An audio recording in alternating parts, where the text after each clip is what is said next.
So you have many stakeholders within the school community. You have the parents, you have governors, you have senior leaders, you have subject leaders, you have the parallel teacher, you have midday supervisors, you also have teaching assistants. The list is endless. But how can those people be support for you?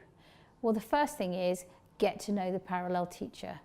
What can they do to support you? How do they plan? What works for them? What skills can you learn from them? What skills can you share with them? What are the demands that are needed in order to ensure that they have a successful time too? If you're finding things difficult, be honest. People want to know if things are going wrong rather than finding out right at the end.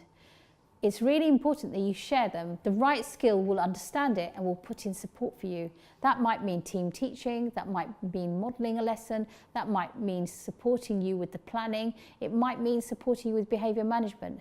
Nobody became a successful teacher straight away. It's about us learning the craft and making sure we have a developmental attitude and not a judgmental attitude. The right skill won't be judging you, they will be making sure that you can succeed and putting the right support in.